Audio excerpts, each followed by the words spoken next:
Prendre le temps d'écouter, ne pas avoir peur des silences, installer une confiance, une bienveillance absolue.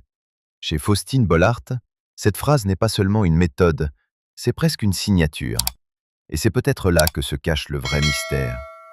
Comment une femme devenue l'un des visages les plus rassurants de la télévision française a-t-elle traversé tant de secousses sans jamais perdre cette douceur qui semble aujourd'hui encore la définir?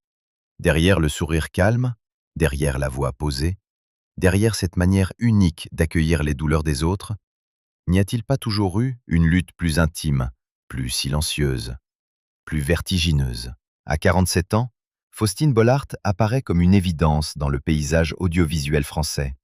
Pour le public, elle est cette présence chaleureuse, cette femme qui ne force jamais l'émotion, mais la laisse venir, doucement, jusqu'à toucher le spectateur au cœur. Mais pourtant, les trajectoires qui semblent les plus lisses sont souvent celles qui dissimulent le plus de fractures. Et plus l'on regarde son parcours de près, plus l'on comprend que son histoire n'est pas celle d'une ascension simple. C'est celle d'une métamorphose.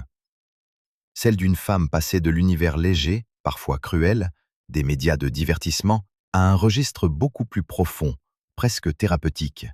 Celle d'une animatrice qui a connu des faux pas, des critiques sévères, des rendez-vous manqués, des remises en question, avant de devenir l'une des incarnations les plus fortes de l'écoute à la télévision française. Ce qui fascine chez Faustine Bollaert, c'est précisément ce contraste. D'un côté, il y a l'image publique, élégante, souriante, parfaitement à sa place. De l'autre, il y a les aspérités d'un destin qui n'a pas toujours obéi au scénario du succès tranquille. Car avant d'être cette figure d'empathie, elle fut une jeune femme qui cherchait sa voie, tâtonnait, se frottait aux brutalités du métier et acceptait parfois des paris risqués. Elle naît à Paris, le 20 mars 1979. Son nom complet, Faustine Brigitte Suzanne Faradji, précède celui que le grand public retiendra. Bollaert. Elle grandit dans un environnement où l'intellect, la culture et la curiosité ont du poids. Plus tard, on rappellera aussi qu'elle est l'arrière-petite-fille de Félix Bollaert et la petite-fille du pilote André Faradji. Mais les lignées, aussi prestigieuses soient-elles, ne font jamais une carrière. Ce sont les blessures, les intuitions, les refus et les renaissances qui dessinent une destinée. Les premières images de son parcours ont presque quelque chose d'insolite. En 1995, elle apparaît dans Premier baiser. Une apparition modeste, presque anecdotique, comme si la télévision lui faisait signe avant même qu'elle sache quelle place elle y prendrait. Puis viennent les années d'apprentissage, les couloirs, les essais, les espoirs parfois déçus. Au début des années 2000, elle tente l'aventure Morning Live avec Michael Youn, sans être retenue. Ce détail, qui pourrait passer pour une simple note de bas de page, raconte pourtant beaucoup. Dans les carrières médiatiques, chaque refus laisse une marque. Certains y voient une humiliation. D'autres, plus tard, y reconnaissent un aiguillage secret. Peut-être fallait-il qu'elle ne soit pas choisie alors, pour devenir plus tard autre chose qu'un simple visage de plus dans le flot télévisuel. En 2002, elle entre dans la presse écrite à Télé 7 jours. Là encore, ce n'est pas la lumière éclatante du prime time, mais un travail d'observation, d'enquête, de patience. Et déjà, un goût pour ce qui se cache derrière les façades. Lorsqu'elle infiltre le casting de Loft Story 2 pour son magazine, jusqu'à se retrouver parmi les 20 derniers candidats avant d'être démasquée, on comprend qu'elle n'est pas faite seulement pour commenter le spectacle. Elle veut entrer dans ses coulisses, comprendre les mécaniques, toucher le nerf des récits. Cette audace, ce mélange de curiosité et de culot, annonce déjà une part essentielle de sa personnalité professionnelle. Faustine n'avance pas seulement avec ambition, elle avance avec instinct. Mais les instincts les plus précieux ne protègent pas des erreurs. Et dans toute trajectoire remarquable, il y a presque toujours un passage par le feu. Pour Faustine Bollaert, ce feu porte un nom que beaucoup de téléspectateurs et d'observateurs n'ont pas oublié. Dilemme. En 2010, lorsqu'elle quitte France Télévisions pour animer cette émission de télé-réalité sur W9, le pari est audacieux, voire brutal. Le programme attire l'attention, suscite un certain intérêt d'audience pour la chaîne, mais déclenche aussi une avalanche de critiques. Le ton dérange, l'image colle mal à la présentatrice, la réception médiatique est sévère. À tel point que cet épisode reste encore aujourd'hui l'un des points les plus souvent évoqués lorsqu'on revient sur les faux pas de sa carrière. La même année, les Gérard de la télévision la désignent à leur manière cruelle, accentuant l'idée d'un rendez-vous raté entre une animatrice et un genre qui n'était peut-être pas fait pour elle. C'est dans ces moments-là que se joue souvent l'essentiel. Beaucoup se brisent sous le poids d'une mauvaise image. D'autres s'entêtent. Faustine, elle, semble avoir compris quelque chose de plus subtil. On ne gagne pas toujours en résistant frontalement à ses erreurs. Parfois, on gagne en changeant de terrain. Après Dilemme, elle poursuit sa route chez M6, avec accès privé, puis continue à exister à la radio, notamment sur Europe 1. Elle ne disparaît pas. Elle apprend, elle affine, elle observe ce qui lui correspond vraiment. Elle voit sans doute, mieux que beaucoup, l'écart entre ce que l'on attend d'une animatrice télé et ce que, profondément, elle est capable d'apporter. L'autre moment révélateur de cette zone plus incertaine de sa carrière, ce sont les émissions qui n'ont pas trouvé leur public comme espéré. Rising Star, par exemple, reste associée à une ambition contrariée. Des années plus tard, Faustine elle-même en parlera avec une forme de lucidité désarmante, presque d'autodérision, comme quelqu'un qui ne cherche plus à réécrire le passé, mais à l'assumer. Ce rapport très honnête à l'échec participe d'ailleurs à sa singularité. Là où tant de figures médiatiques maquillent leurs revers, elle les absorbe, les transforme, en fait presque de la matière humaine. Rising Star n'a pas tenu ses promesses d'audience. Pourtant, dans le récit de Faustine, ce n'est pas seulement une émission qui a moins bien marché, c'est un rappel. La notoriété ne vaut rien sans adéquation profonde entre une personnalité et un format. C'est alors que commence la vraie réinvention. Et sans doute la plus belle. À mesure que les années passent, Faustine Bollaert se recentre sur ce qu'elle sait faire mieux que beaucoup d'autres. Écouter, relancer sans écraser, accueillir sans juger, accompagner sans se mettre au centre. Avec Ça commence aujourd'hui, elle trouve non seulement une émission, mais un territoire. C'est un tournant décisif. Désormais, elle n'est plus seulement une animatrice, elle devient une passeuse de récits.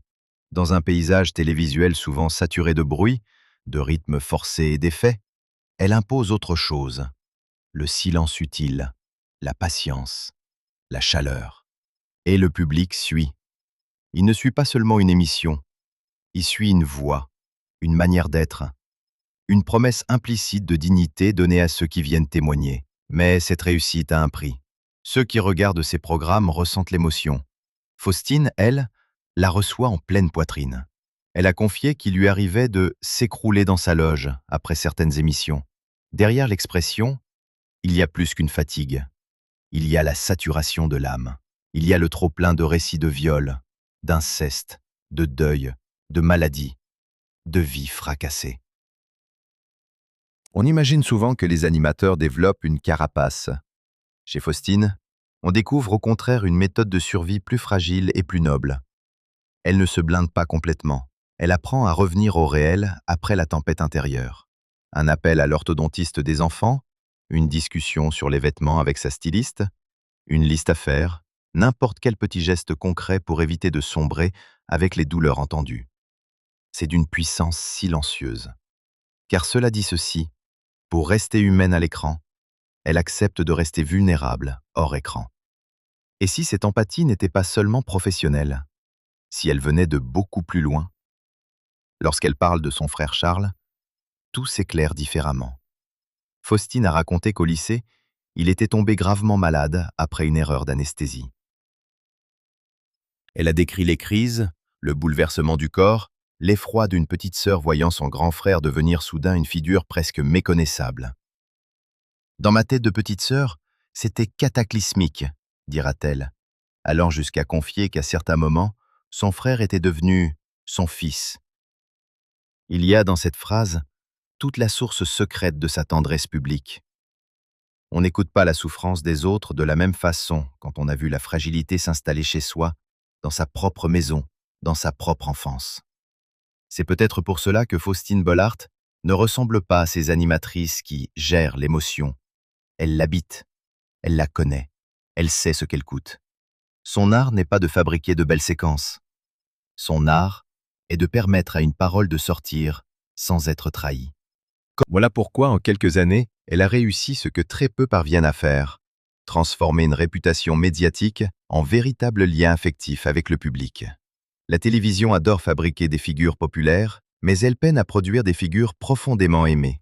Faustine, elle, est devenue l'une d'elles. Bien sûr, dans un récit aussi exposé, la vie privée revient toujours hanter la lumière publique. Pendant longtemps, le couple formé avec l'écrivain Maxime Chatham a nourri une certaine fascination. L'image plaisait. Elle, la douceur. Lui, l'auteur de thrillers sombres. Elle, la voix du réconfort. Lui, l'explorateur du macabre. Ce contraste amusait Faustine elle-même. Dans une séquence devenue célèbre, elle résumait leur duo avec humour. Pendant qu'on regardait une émission familiale, lui pouvait être plongé dans un relevé d'autopsie. Ce décalage renforçait le récit d'un couple singulier mais solide, presque romanesque. Ensemble, ils ont eu 2 enfants, Abby en 2013 et Peter en 2015. Longtemps, tout a semblé dessiner la continuité rassurante d'une réussite sentimentale discrète mais réelle. Puis vinrent les rumeurs, les murmures, les titres, les conditionnels. À l'été 2025, plusieurs médias people ont relayé une possible séparation après 15 ans d'union. Les formulations étaient prudentes, mais l'écho fut immense. D'autres publications ont ensuite prolongé le récit, évoquant un nouveau départ, un autre domicile pour Maxime Chatham, puis même, dans certaines sphères médiatiques plus spéculatives, l'apparition d'un homme prénommé Gauthier. Il faut le dire clairement, ces éléments ont circulé, mais ils relèvent surtout de la sphère people et n'apparaissent pas dans les sources ouvertes consultées comme des faits pleinement officialisés par les principaux intéressés. C'est précisément là que commence la zone grise que le public adore et que la vérité déteste. Celle où la rumeur se présente comme une confidence, puis se transforme en récit presque acquis. Et c'est là que l'histoire de Faustine devient encore plus intéressante, car qu'il y ait eu crise, séparation, recomposition ou simple emballement médiatique, une chose demeure. Son image publique ne s'est pas écroulée. Au contraire, elle semble avoir traversé cette période avec une maîtrise presque déroutante. Ni confession spectaculaire, ni déballage, ni règlement de compte. Faustine Bollaert a laissé le vacarme à l'extérieur. Dans une époque qui récompense souvent le bruit, s'est retenue à quelque chose de presque subversif. Elle rappelle qu'on peut être célèbre sans tout livrer, visible sans s'exhiber, blessée peut-être, mais jamais réduite à la blessure. Et pourtant, c'est précisément ce silence qui alimente l'imaginaire. Une femme aussi tournée vers les autres, aussi habile à recueillir les vérités d'autrui, garde farouchement une partie de sa propre histoire hors champ. On la devine heureuse à certains moments, éprouvée à d'autres, mais toujours décidée à ne pas transformer sa vie personnelle en feuilleton. Cette pudeur renforce sa puissance narrative, parce qu'au fond, ce n'est pas seulement ce qu'elle révèle qui captive, c'est ce qu'elle protège. Sur le plan professionnel, en revanche, la lumière n'a cessé de s'intensifier. Alors que certains visages s'usent à force de surexposition, le sien a continué à gagner en épaisseur. À la télévision, elle s'est imposée non seulement avec Ça commence aujourd'hui, mais aussi avec La boîte à secrets, puis, plus récemment, avec Les enfants de la télé, qu'elle a repris dans un contexte délicat après Laurence Boccolini. Là encore, elle a avancé avec tact, en reconnaissant la difficulté de succéder à une autre animatrice blessée par la situation, tout en assumant la responsabilité qu'on lui confiait. Cette manière de ne jamais écraser l'autre, même au moment de prendre sa place, dit beaucoup de son intelligence émotionnelle. En 2026, les grilles de France Télévisions la montrent toujours très présente, preuve que sa centralité n'est plus un hasard, mais un statut acquis. La radio aussi a renforcé ce mouvement. Sur RTL, Faustine Bollaert a lancé Héros, à partir du 26 août 2024, un rendez-vous consacré au destin hors norme et aux héros du quotidien. Là encore, le titre lui va presque naturellement, tant elle semble attirée par les existences qui vacillent puis se relèvent. Et en 2026, Un jour une vie figure bien dans la grille quotidienne de RTL, proposant des récits de vie, des trajectoires étonnantes, des destins singuliers. À observer cette évolution, on comprend que Faustine n'a pas seulement trouvé un créneau, elle a construit une marque intime. Son nom est devenu synonyme de récit humain. On n'attend plus seulement d'elle une animation, on attend une certaine qualité d'écoute, une certaine densité affective. Ce qui est remarquable, c'est que cette reconquête n'a rien eu d'une opération froide de communication. Elle semble avoir été organique. Comme si les épreuves personnelles, les maladresses de carrière et la maturité acquise avaient fini par converger vers ce qu'elles devaient réellement devenir. Il arrive parfois qu'une personne passe des années à chercher sa place pour découvrir ensuite qu'elle ne devait pas seulement trouver un poste, mais une tonalité. Faustine Bollaert a trouvé sa tonalité. Une émotion tenue, une chaleur sans mièvrerie, une compassion qui ne tourne ni à la confession narcissique, ni au sensationnalisme. Et c'est ici que revient la question du bonheur. Le vrai. Pas celui des magazines, pas celui des clichés volés, pas celui des récits fabriqués à partir de suppositions. Le bonheur, chez Faustine Bollaert, ressemble moins à une démonstration qu'à un équilibre sans cesse reconquis. Peut-être est-ce cela, la heureuse parenthèse, que tant de titres cherchent à raconter maladroitement. Non pas une féerie permanente, mais une femme qui, après avoir traversé le doute, les critiques, l'usure émotionnelle, les rumeurs et les secousses du temps, semble aujourd'hui avancer avec une forme de paix plus profonde. Cette paix ne s'est pas construite contre le passé, mais avec lui. Dilemme n'a pas disparu de son histoire. Il en est devenu un chapitre nécessaire. Rising Star n'a pas été effacé. Il rappelle que non connu ne garantit rien. Les confidences sur sa loge, sur son frère Charles, sur la difficulté d'entendre sans se laisser consumer, tout cela donne du relief à la femme derrière l'animatrice. Et l'on comprend alors pourquoi sa réussite paraît si singulière. Elle ne repose pas sur un personnage impeccable, elle repose sur une fragilité apprivoisée. Dans les récits médiatiques, on adore les chutes et les renaissances. Et dans la vraie vie, les renaissances ne sont jamais aussi spectaculaires qu'au cinéma. Elles sont lentes.